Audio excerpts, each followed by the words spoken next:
And here we are with our Biblical Studies Chatfest. It's once again me, Mike Bird, with Nijay Gupta, the Australian-American connection. We've been working through Romans the way God and Scott intended, backwards.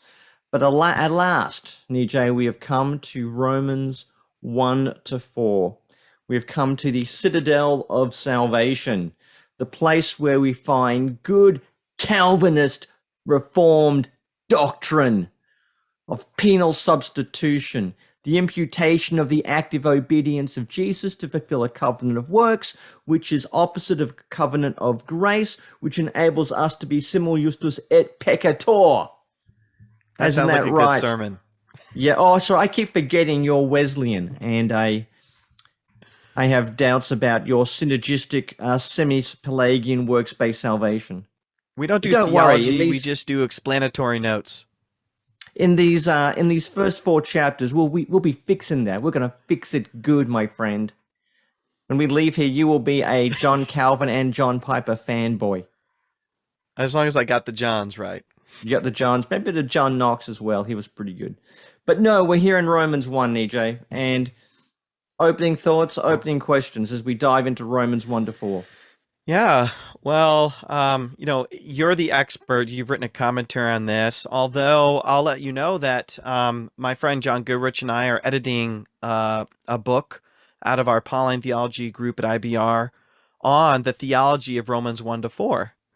And our argument is Romans 1 to 4 doesn't really get its necessary attention because people are so fixated on 5 through 8 and some of the issues in 9 through 11. So I think it's called the beginning of the gospel theological studies of Romans 1 to 4. So I think there's a lot of interesting things here. I want to start out, though, talking a little bit about Romans. I might have mentioned this when we first started the series, but for the longest time, I kind of stayed away from Romans. Like, it was just, I mentioned to you that I went on spring break in Las Vegas. And one of the things about Vegas is it's crowded, too crowded. And so you kind of want to avoid, the Las Vegas Strip because of all the people. And I feel like Romans is kind of like that. So much going on, so many things, so many neon signs, so many people packed in to kind of see the sights of Romans that I didn't really feel that much interest. As I've kind of had to for teaching and other things, I've been more interested. But I think one of the challenges is, where do I start in trying to wrap my head around Romans? So I'd be interested if we can turn the clock back, Mike, to kind of your early days of studying Romans, and what were the most formative resources in kind of setting you up to understand Romans? Yeah, I one of the big things that I first came across me when I took a course on Romans in seminary is looking at the reasons for Romans, because I just assumed it was a kind of somewhat Pauline theological treatise with a few bits of miscellaneous teaching thrown in, but it was actually rooted in a particular circumstance. So I read, Carl Donfried's, Reasons for Romans, or The Purpose of Romans, Alexander Wedderburn's book as well, and all the whole Romans debate, basically why the book was written. And yeah, that was really good. That was really helpful, seeing that there were circumstances that Paul is writing this letter from Corinth, and this is after he's had nasty debates in Antioch, Galatia. He's been through the crucible with the Corinthians, of them being good, bad, and ugly, and he's got that resolved. He's there. He's now planning to go to Jerusalem to take the collection back there, but he's worried. I mean, he could get lynched. He may get turned away by the Jerusalem church, and then he wants to go to Spain via Rome to continue his mission in the West, because I think Paul wants to do a full circuit of the Mediterranean. He wants to go through Spain, then maybe through North Africa, or something like that.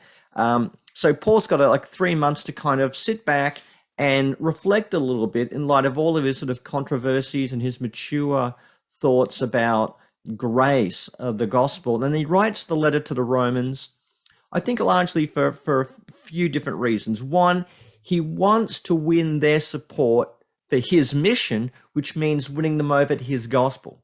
Now, this is a sort of type of Christianity that seems to be independent of Paul. It's not necessarily pro or anti-Pauline. It's just un-Pauline. It's got a different origin story. Okay, but he knows some people who have been there, like Priscilla and Aquila. So a lot of Hellenistic Jewish Christians or Greek-speaking Jewish Christians are there.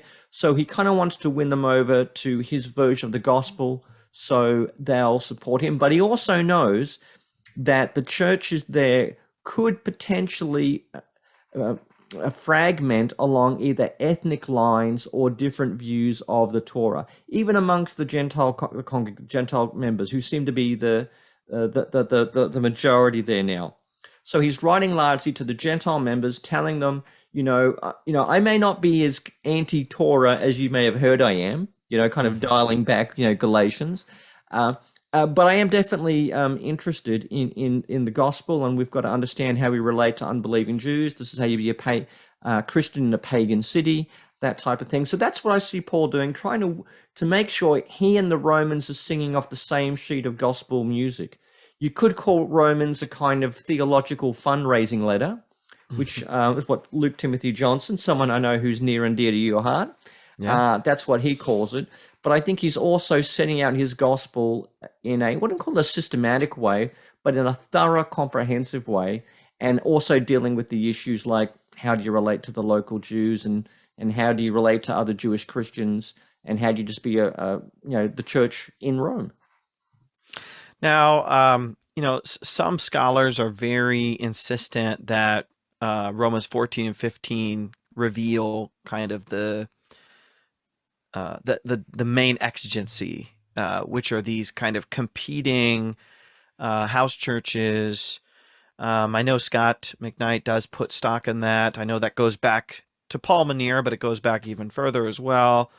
I find that an important aspect of it. Other scholars look at Romans 14, 15. So we're talking about, just for the listeners, we're talking about people, we're talking about these chapters that mention not judging each other, the strong and the weak.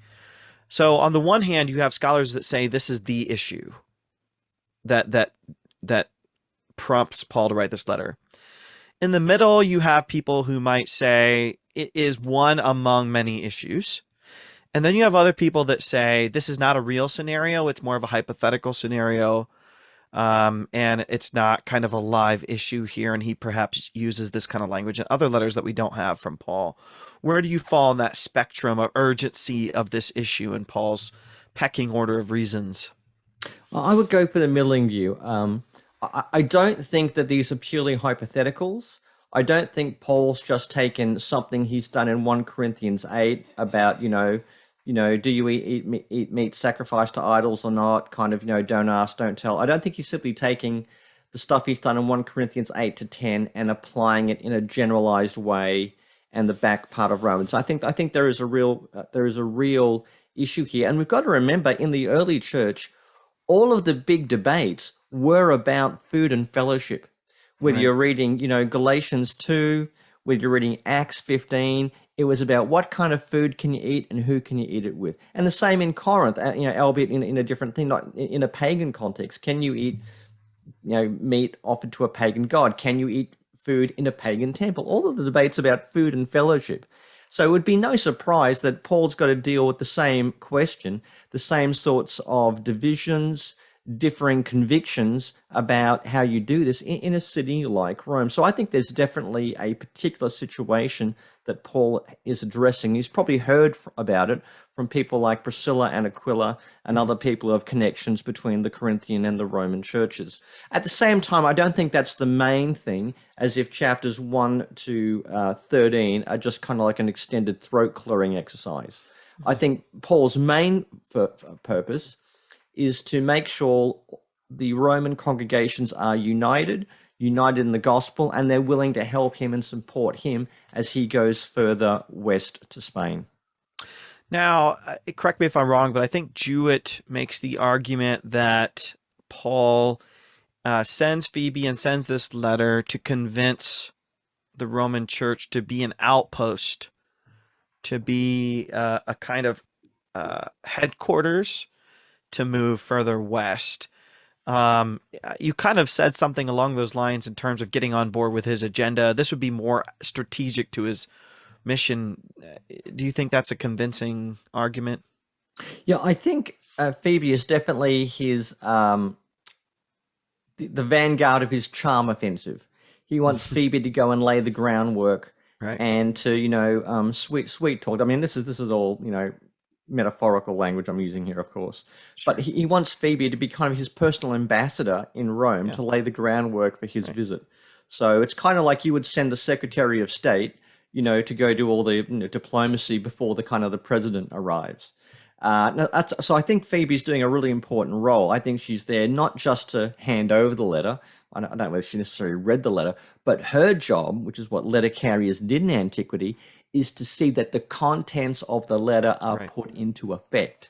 Right. That's the role of a delegate carrying a letter, particularly if this is not a slave, if this is a person you're sending to bear a letter. So this is what I think Phoebe's job is to do, to try get the contents or the vision of unity and the gospel put into practice in Rome, and that will lay the groundwork for Paul's own visitation to the congregations there. That makes sense. I like the way you put that because it seems like there's a combination of teaching being done in the letter and then also, kind of his apostolic strategy. Um, let's talk a little bit more about resources. What was the first commentary that you read that really made Romans click for you? F. Bruce's commentary in the Tyndall series I thought was good, Yeah. which has only recently been replaced very ably by David Garland. Yeah. His little commentary I think is quite good. I really enjoyed N.T. Wright's commentary in the New New Interpreter's interpreters. Bible. It's like a Yeah. big one. It's like a half of Yeah. a volume with like a Substantial. one Korean. That was quite substantial. But that's where you see what you could call N.T. Wright's kind of interim report on Romans, Hmm. and that was actually a good read, and that kind of made me sympathetic with the new perspective a bit.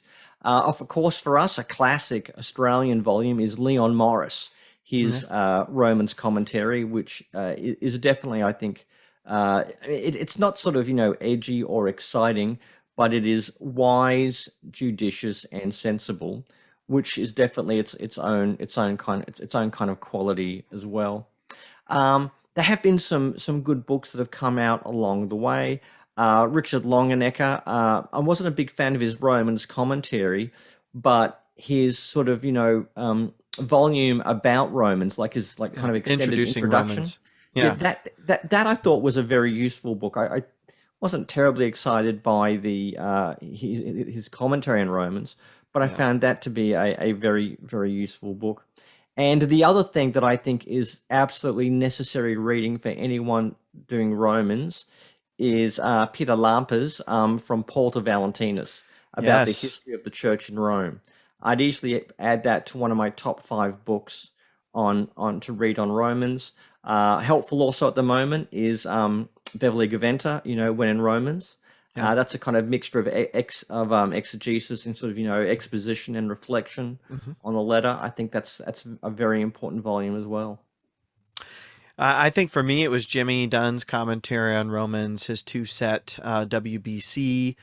Those commentaries can feel really tedious, but he has such a smooth flowing writing style.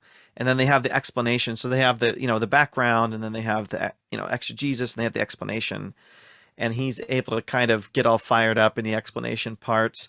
That was probably my first major engagement with the new perspective, was his commentary on Romans. I thought he did a fantastic job there. I would say I've mentioned before in our series that Frank Matera's Paideia is one Yeah. that I recommend to people to get kind of a combo Catholic new perspective reading of Romans, which I think is really helpful. Mark Riesener's Romans in Full Circle was Yes, my first taste of reception history, that is a good uh, book.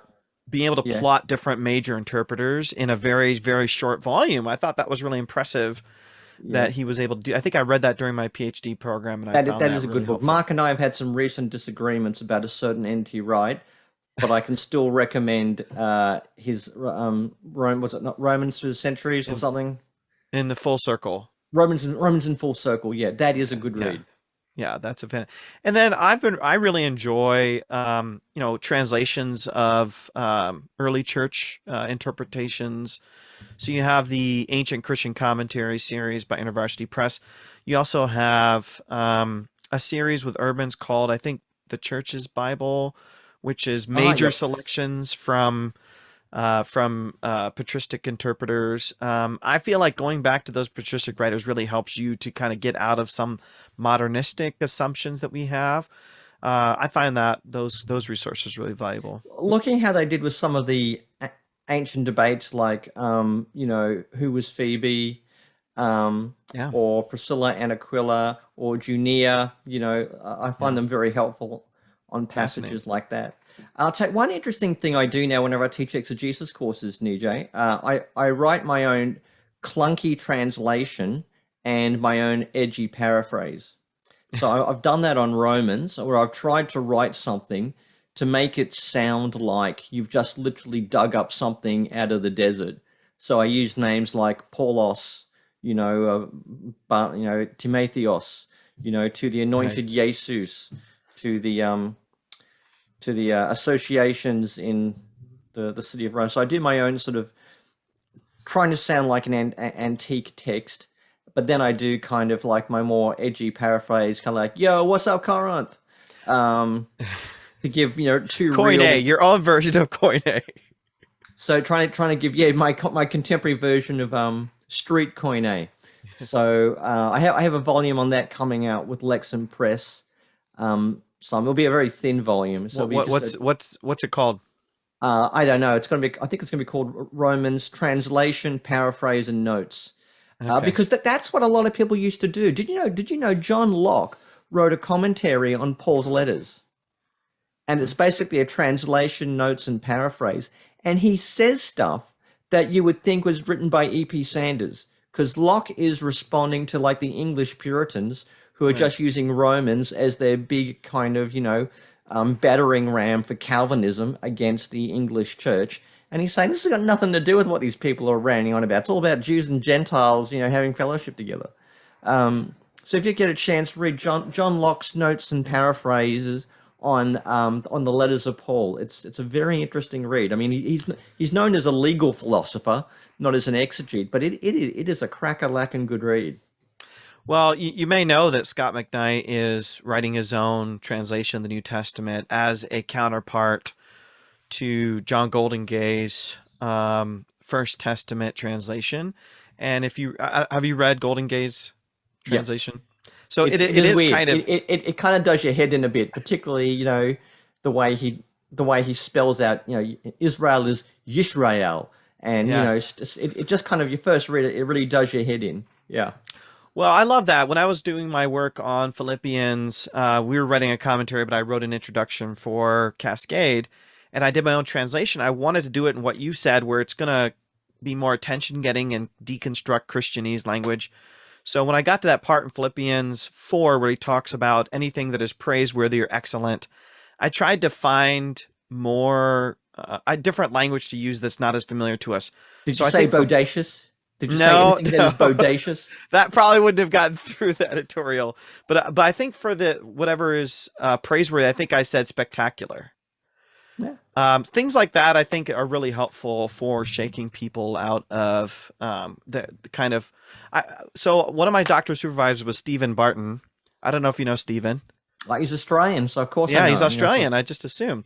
But I sat in one of his undergrad courses, uni courses, and I was a TA, I think. And he said to the students, these are all first or second year students, read the Bible in such a way that it'll surprise you. yeah.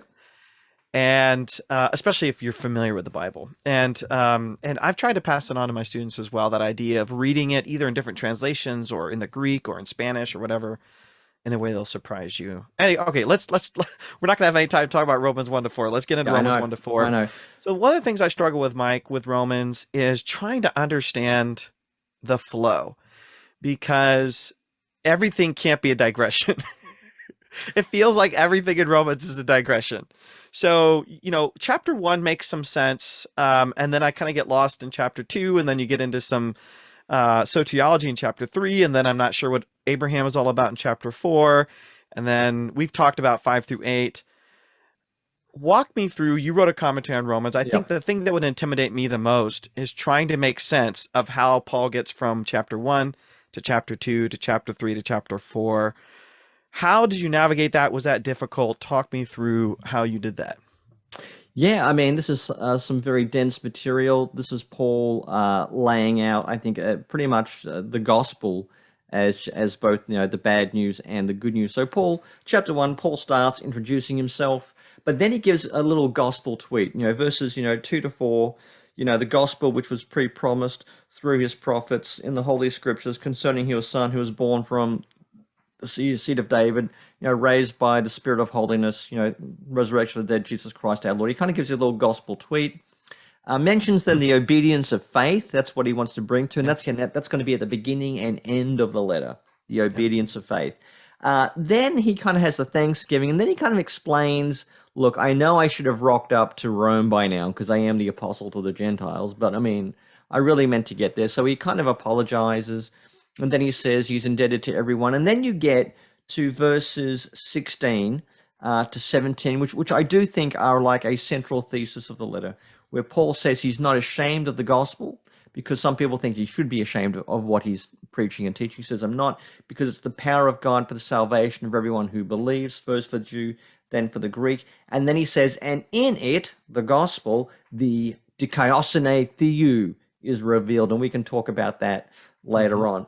And it's revealed from faith to faith, enigmatic phrase, and then ends with a quotation of Habakkuk 2:4. So that's his basic thesis. Right, the saving power of God available through faith for Jew and Gentile. And then he kind of turns a bit and he engages in what we would call a stereotypical indictment of Gentiles, pagans. And he highlights their ignorance, their immorality, their impurity, and their idolatry. And this could come out of the wisdom of Solomon or Isaiah 44. This is just about, how wicked and perverse the Gentile world is. And I think any Jew listening would be going, yep, But then in chapter 2, he pivots, okay? And you don't know, is he still talking about like some sort of Gentile teacher, like a Seneca? Is he talking about a Stoic philosopher or a rabbi? Because he basically says, look, presiding in judgment over others doesn't excuse you from judgment. Just because you judge others doesn't mean you're going to escape judgment. And then he'll even say, at the end of the day, the only thing that matters is performance, because it's the doers of the law. And if you don't have the performance of the law, then you don't have the righteousness of the law.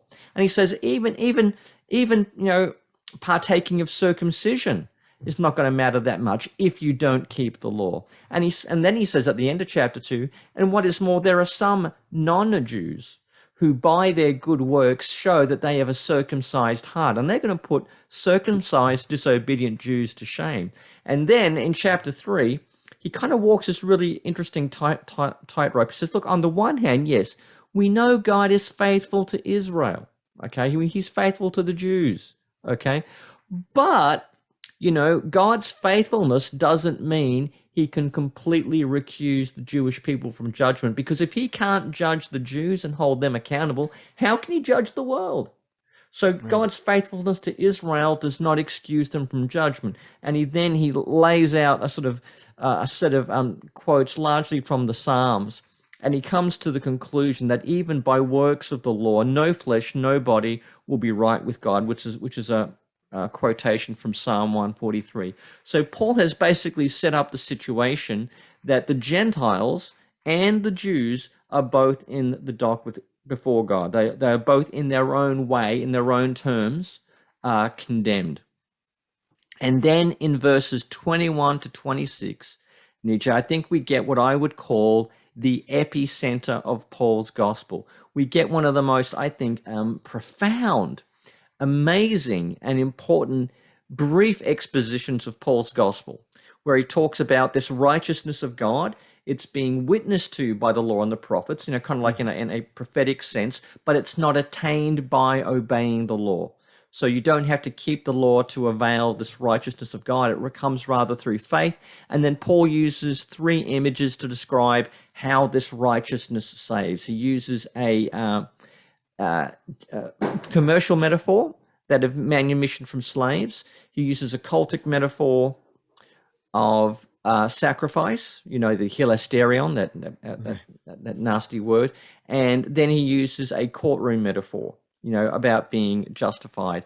And then he adds that this is for Jew and Gentile alike. And then he teases that out in chapter 4 by applying it to the Abraham story. He says, Abraham is not the prototypical proselyte, he's the prototypical Christian because he was saved by faith, not by keeping the law. I mean, and this is good. It rules out he wasn't saved just by virtue of his ethnicity. Okay, he was saved by faith. He wasn't saved by his own moral effort, by his own effort. He was saved by faith. And circumcision is something he got after he was righteous, not as the means of righteousness. Paul says this was the seal of righteousness, not the means to attaining righteousness. And he says, and Abraham is the father of everyone, circumcised or uncircumcised, who walks the path of faith. Because Abraham, by having faith that God could bring life to Sarah's womb, kind of foreshadows faith in the God who brings life from the dead, the God who calls into being things which are not. And that is why this is the God who sent Jesus, who was handed over for our sins and raised for our justification. And that's my TED Talk on Romans 1 to 4, Nijay. Thank you for coming to my TED Talk. That was good. That's rehearsed. That seems well rehearsed. A lot of the questions around what Paul is doing, especially with interlocutor and diatribe, gets into questions of audience. And there are some scholars who are very convinced that the audience is all Gentile, or very convinced that the audience has a strong Jewish history and component.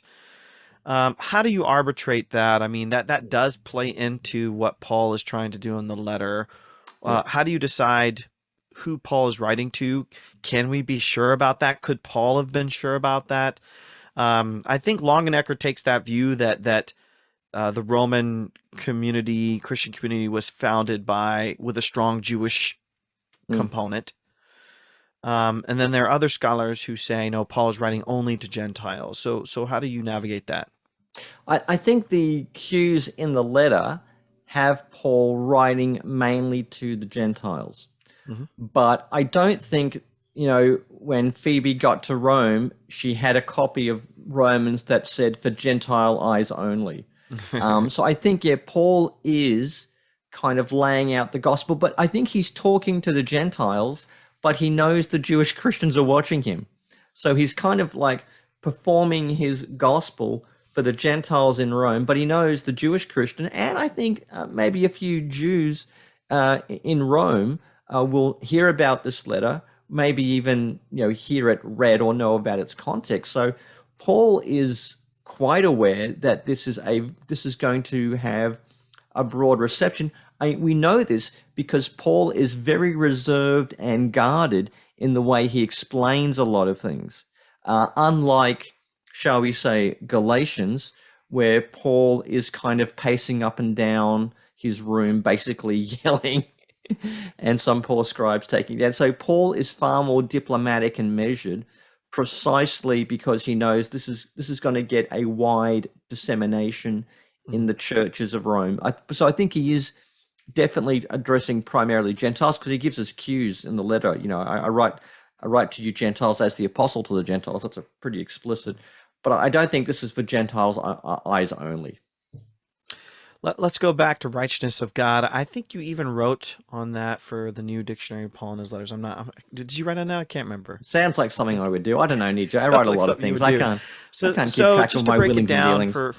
for listeners and viewers, this discussion goes back a long time, but you have one perspective, which is more kind of an imputation perspective, that a status of righteousness is being transmitted, kind of moved from one place to another onto the Christian. This is the righteousness of God. With people like Casemon, and I think Wright, you have people who argue that righteousness of God really refers to God's covenant faithfulness, which is more about God than it is about something that's transmitted or transferred over to humans. Some people see it as an event. Some people see it as a character of God. I really have a hard time explaining dikaiosune to students and trying to wrap around all of the aspects of forensic, moral, covenantal, creational, eschatological, it kind of sets your head spinning. So how do you approach righteousness of God in Romans? Okay. Well, I usually tend to major what I think I don't think it is. I Hmm. don't think it is the imputation of a righteousness from God. So in Philippians 3, as we know, Nijay, Paul does talk about a righteousness, ek theou, from God. Hmm. Um, so Paul can talk in that way, but people want to take that Philippians 3:5 reference and they want to read it into here and say, obviously, righteousness of God must mean a righteousness from God, kind of like Philippians 3:5. Well, there is a righteousness from God, and I think Paul will talk about that in Romans 5, but I'm not too sure that's what's going on here. Some people want to say, no, what's going on here is righteousness of God just means God's faithfulness to the covenant. And some people kind of find covenant everywhere. Everything is covenantal, covenant. It's raining covenant, and you get a covenant, you get a covenant, and you get some covenant. So you get like that, and then you get some people who are allergic to finding any covenantal language because otherwise we may end up turning Presbyterian or worse. So I think while God's righteousness is manifest in covenant keeping, not all righteousness has to be covenant keeping. Okay. When I think of the righteousness of God, I tend to think of a number. I think of a number called 51. Okay. Because, in Isaiah 51, Yahweh says to the exiles in Babylon, my salvation draws near, my righteousness is on the way. They're treating synonymous. Or Hmm. Psalm 51, save me from blood guilt, O Lord, and my tongue will sing of your righteousness. So God's righteousness can mean his deliverance, but it's a deliverance that can also apply as much to creation as to the covenant. It can apply to the individual sinner. Okay. And then you've got some other places you've got to look at too. Places like, if you look at the opening of Psalm 98, it's clear that this righteousness of language can be applied to God's kingship of creation and over his people. He is going to establish justice throughout the created order, and like a victorious king, he's going to come and deliver his people. So that, and then maybe a little bit of Psalm 143, that's the places I look at to try think in what register is Paul thinking about when he's talking about divine righteousness and saying it is only covenant faithfulness or it is only the righteousness we get from God. I think that's needlessly narrowed, where this is a far more broader, comprehensive topic that we're talking about when we get into the righteousness of God. So, would you say, if you took out the word covenant, would you say the faithfulness of God still applies to as a maybe descriptor or a Yeah, it can be synonym? taken that way. And I'll tell you what's interesting is the earliest commentary we have on Romans by Ambrosiaster. That's how he translates the Dikaios. He basically says it's the fides of God. It's the faithfulness of God. Mhm. So I think that's definitely part of it. But again, that faithfulness is manifested by God providing salvation for his people, which often means bringing judgment on their enemies and rectifying whatever is wrong in the world around them. Yeah, I recently did a study of justification language for a project I'm working on, and one thing I noticed throughout the Old Testament and New Testament is sometimes righteousness and justice language is about judgment Mm, because it's referring to the justice of God, right? And sometimes, especially in the Psalms, it's referring to the mercy of God, that He's going to do right by His people in a mm, relational way. And so, we see this, for example, in First Thessalonians chapter 1, where Paul talks about the believers turning from away from idols to serve the living true God, and waiting for the Son Jesus, who rescues them from the coming wrath. mm. So part of the gospel is both the wrath of God, Yeah, justice of God, and the redemption of Jesus, and these are both seen as one thing rather than oh no, this wrath is coming from nowhere and Jesus swoops in. We can apply this to Romans because Paul talks about the sins committed formerly being unpunished, as if there is this debt to be paid, or as if the people of God are in this holding pattern, waiting to receive the penalty, and then here comes this good news. And so it seems like righteousness language is more complex, multifaceted than just what we might call salvation in sort of a simplistic way of going to heaven or just receiving a status of justified. Yeah, exactly. People want to reduce, the righteousness of God. Well, it's just this, Mhm. where it's usually that and a whole lot more. I know we don't have a ton of time, but I do want to ask you, one thing that you're famous for, Mike, is, um, or maybe infamous, depending on how you look at it, is not siding just with new perspective or old perspective. And, it kind of feels like Romans 9 through 11, you can make an argument for new perspective. I feel like when people want to make an argument for old perspective, they're going to turn their spotlight to Romans 1 through 4. Yeah, How do you look at Romans 1 through 4, where there is a lot of talk about propitiation, yeah. justification? How do you engage that material thinking about the kind of now tired debate of old versus new? I think you've tried to be a both and, but how do you apply that to these chapters? I think you can point out that different parts of Romans 1 to 4 will support different perspectives. Okay.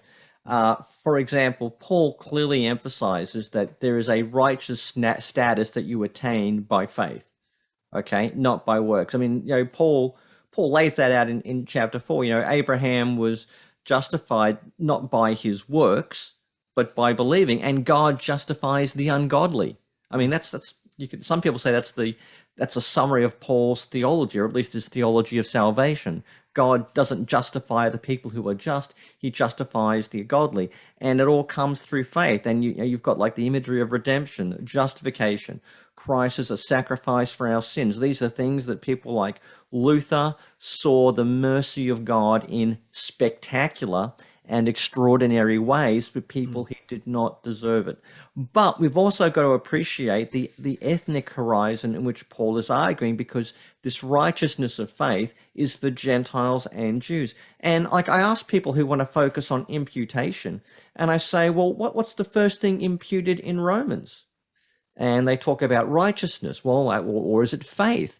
And I say, well, if you look at the end of Romans 2, Paul says that a person who is uncircumcised but basically obeys God will have circumcision imputed to them.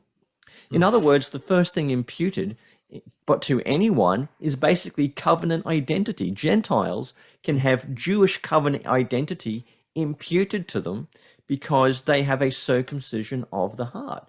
That's one side of the ethnic issue, and then the number one place where you have to go is Romans 3:28, and this is where I ask students. Okay, Paul says a person is, we believe a person is justified by faith apart from works of the law, and then I say, what is the opposite of that? And they say, well, being justified by works, trying to earn your own salvation. I don't know, becoming Catholic. I don't know. So Paul says, we believe a person is justified by faith apart from the works of the law, and Paul says the opposite is, or is God the God of the Jews only? Paul treats the opposite of justification by faith as the belief that God has limited his grace, his salvation, only to the Jewish people. Paul says that's the opposite of justification by faith. Now, some older translations, even the older NIV, for reasons I find inexplicable, left out the word or. No idea why. They don't Because make it's that there in the connection. Greek. It's there in the Greek. But for some reason they thought, what's this? What's that got to do with, Martin Luther? I don't know what their deal was. But Paul says the opposite is there. So you can find both of these things, salvation by grace through faith, good Reformed theology. But Paul is clearly dealing with some ethnic issues as well. The question is not just what must I do to be saved? The question also haunting these letters is who are God's people and how do you tell? And he resolves that with Abraham, who says Abraham is the father of everyone who has faith, whether circumcised or uncircumcised. We all follow in the footsteps of our father Abraham when we have faith. Good. All right, I think it's time to wrap up. But last question: when are you going to give coffee a try? Oh, I don't know. Probably, I will give coffee a try the next time the Chicago Cubs win World Okay, Series we have something to pray baseball. for. We have something to pray for then. Yeah, so So I what's just your morning drink? So when you wake up and you sit down to your computer or sit I down like for I like a nice glass of Mildura tea in my okay, North Carolina Chapel Hill North tea mug. Carolina. Yeah, Okay. I love North Carolina. I love North Like Carolina. breakfast tea, what kind of tea? I like breakfast tea. I have a particular brand here called Mildura. Oh, That's my Mildura. favorite. There's Okay. also a type called Melbourne breakfast, Okay. which is tea with a slight suggestion of vanilla. Okay. Thoroughly recommended. And then about 9:30, I also have a Coke Zero. So that's where I get my Coke caffeine. Zero. I do get a caffeine fix at some point. Okay. But say no to the bean industrial complex, children. Say no to coffee. I'm organic fair trade only, so at least I'm drinking ethical. You're drinking, okay, you're drinking ethical coffee. Okay, yeah. Yeah. Yeah, It's Portland, Oregon. Did you buy it from Starbucks? No, no. We're very snobby here in Portland. We drink only local. Fair All enough, right. fair enough. Well, anyway, we'll have to discuss coffee some other time, Nijay. So when's your Romans commentary coming out, Nijay? Oh boy. You'll have to do business with the beast. I mean, call yourself a Paul scholar. You call I yourself know. a Romans. Anybody who's anybody has done that. It's like it's either that or I'm gonna do a Batman movie. So I'm deciding Romans commentary or Batman movie. So I'll have to figure it out. Maybe Clooney and I'll team up and write a Romans commentary. I would like to see that. All right, Mike. Good to see you. You too, Nijay, and hello to all any of your students who get to watch this. Absolutely. Bye.